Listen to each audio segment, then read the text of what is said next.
30 जनवरी का दिन भारत के इतिहास में एक गहरा घाव भी है और एक आत्मचिंतन का अवसर भी। महात्मा गांधी, जिन्हें हम राष्ट्रपिता कहते हैं, उनके विचार आज भी उतने ही प्रासंगिक है जितने आजादी की लड़ाई के समय थे। महात्मा गांधी, राष्ट्र के नायक से वैश्विक विचार तक।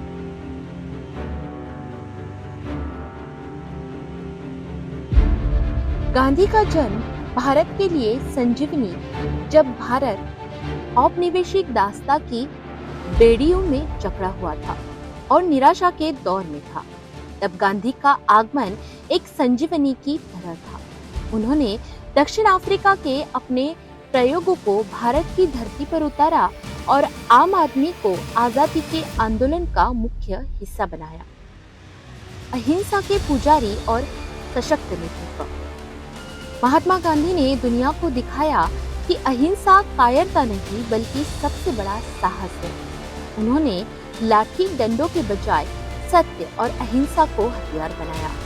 एक गुजराती वकील से महात्मा बनने का उनका सफर चंपारण, खेड़ा और दांडी यात्रा के जरिए पूरे देश को एक सूत्र में पिरोने की कहानी है।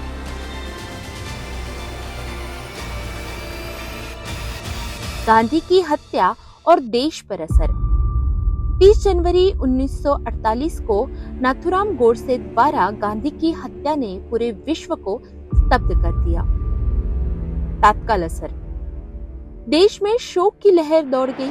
तत्कालीन प्रधानमंत्री नेहरू ने कहा था, हमारे जीवन से रोशनी चली गई है। दूरगामी असर। इस घटना ने सांप्रदायिक दंगों की आग को ठंडा कर दिया, क्योंकि लोग गांधी के बलिदान से शर्मिंदा और व्यथित थे। देश विदेश में महत्व। महात्मा गांधी केवल भारत के नहीं थे। मार्टिन लूथर किंग जूनियर से लेकर नेल्सन मंडेला तक दुनिया के हर बड़े नागरिक अधिकार आंदोलन ने गांधी के सविनय अवज्ञा को अपना आदर्श बनाया। भारत छोड़ो आंदोलन 1942, करो या मरो का संकल्प।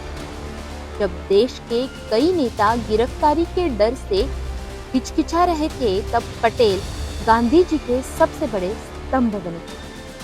भूमिका। गांधी जी ने जब भारत छोड़ो का नारा दिया, तो पटेल ने पूरे देश में घूम घूम कर आग लगा दी, वो भी वैचारिक रूप से। उन्होंने स्पष्ट कहा, अगर हमें आजादी चाहिए तो अब गांधी का रास्ता ही एकमात्र रास्ता है। दोनों को एक साथ गिरफ्तार किया गया और अहमदनगर किले में रखा गया। वर्तमान का दौर। दुष्प्रचार और ऐतिहासिक तोड़मरोड़। दुष्प्रचार और भ्रामक प्रचार। आज के डिजिटल युग में गांधी और सरदार पटेल के बीच मतभेदों को बढ़ा चढ़ाकर पेश किया जाता है। आज के दौर में कुछ लोग राजनीतिक लाभ के लिए गांधी और पटेल को एक दूसरे के प्रतिद्वंदी के रूप में पेश करते हैं। यह समाज में विभाजन पैदा करने और युवाओं को भ्रमित करने का एक तरीका है। हकीकत यह है कि गांधी भारत की आत्मा थे और पटेल भारत का देह। एक के बिना दूसरा अधूरा था। तथ्य। गांधी और पटेल के बीच विचारधारा का अंतर हो सकता था, लेकिन लक्ष्य एक ही था। पटेल खुद को गांधी का छोटा भाई और सिपाही मानते थे। इतिहास का विरूपण। कुछ तत्व अपनी राजनीतिक विचारधारा को सही ठहराने के लिए इतिहास को तोड़ मरोड़ कर पेश करते हैं, ताकि युवा पीढ़ी में गांधी के प्रति अविश्वास पैदा किया जा सके। आज का युवा गांधी को दुश्मन या कमजोर क्यों समझने लगा है? इसके मुख्य 3 कारण हैं। पहला कारण, इतिहास का अधूरा ज्ञान। युवाओं ने गांधी को केवल किताबों की 2 लाइनों या नोटों पर देखा है। उन्होंने गांधी के उन फैसलों के पीछे की परिस्थितियों को नहीं पढ़ा। कारण दूसरा, मजबूत नेता की चाहत। आज के दौर में मस्कुलर पॉलिटिक्स यानी ताकत की राजनीति का बोलबाला है। युवाओं को लगता है कि अहिंसा कमजोरी है, जबकि महात्मा गांधी के लिए अहिंसा सबसे बहादुर व्यक्ति का हथियार थी।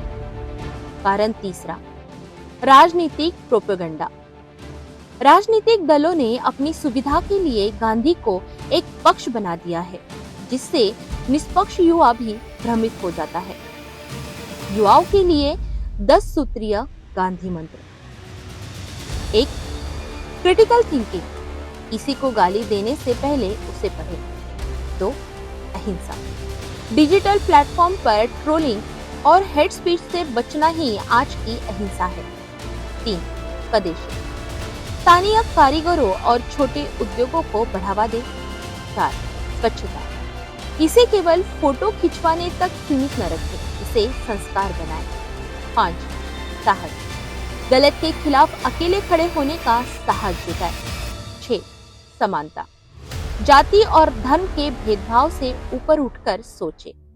7. अनुशासन, गांधी की तरह अपने समय और दिनचर्या के पक्के बने। 8. सत्य, अपनी गलतियों को स्वीकार करना सीखें। 9. संसाधनों का सम्मान, पर्यावरण को बचाना ही भविष्य की देशभक्ति है। 10. सम्मान, नफरत का जवाब नफरत से नहीं, तर्क और प्रेम से दे। कवि कुमार विश्वास के नजरिए से गांधी का योगदान। प्रसिद्ध कवि कुमार विश्वास अक्सर अपने व्याख्यानों में कहते हैं कि गांधी को गाली देना आज फैशन हो गया है, लेकिन गांधी वह व्यक्ति थे जिन्होंने दुनिया की सबसे बड़ी ताकत ब्रिटिश साम्राज्य को घुटने पर ला दिया। उनके अनुसार गांधी एक विचार है जिसे गोली से नहीं मारा जा सकता। व्हाट्सएप पे कचरा के उतरता है, उसे इतिहास मान के प्रारंभ हो जाता है। हाय गांधी को गाली देते हैं वो जिनके खुद के पता नहीं कि क्या क्या किए हैं। हाय और जिन्होंने हाथ बांधे हो, जो जवान लड़के सोचते हो कि मैं सही नहीं बोल रहा हूं। आजादी का जो 75वां साल लिख रहा है ना, अमृत महोत्सव, इसमें बता रहा हूं गांधी का कलेजा नापा नहीं जाता, महसूस किया जाता है कि गांधी का कलेजा कैसे होता है। क्या कहने। आप बताते हैं कि गांधी कौन है? इतिहास की किताब पढ़ी है? ये व्हाट्सएप पे सुबह सुबह जो तुम्हें एजेंडा भेजा जाता है ना, जिसे तुम पोटी करते समय पढ़ते हो, उसी लायक ही है वो, क्योंकि उन्होंने भी व्हाट्सएप पे पोटी करी है जो उन्होंने भेजी है आपको। अच्छी बात। 1932 में पत्रकार लिखे और इस बात को फेसबुक पे लिखना। गांधी ने डरे हुए भारतीयों को खड़ा होना सिखाया। यदि गांधी ना होते तो भारत का लोकतंत्र इतना मजबूत नहीं होता। गांधी को मारना आसान है, गांधीवाद को नहीं, क्योंकि गांधीवाद कोई किताब नहीं बल्कि जीने का एक तरीका है। निष्कर्ष, गांधी की पुण्यतिथि पर उन्हें श्रद्धांजलि देना तब तक दिखावा है जब तक हम उनके सत्य के मार्ग को नहीं अपनाते। इतिहास को तोड़ना मरोड़ना आसान है, लेकिन महात्मा गांधी जैसे तपस्या करना असंभव है। महात्मा गांधी एक व्यक्ति नहीं बल्कि एक युग थे, एक विचारधारा, एक आंदोलन, एक चेतना। इसलिए आज भी भारत को गांधी के नाम से जाना जाता है और आने वाले युगों तक महात्मा गांधी का नाम मानवता, शांति और सत्य का प्रतीक बना रहेगा।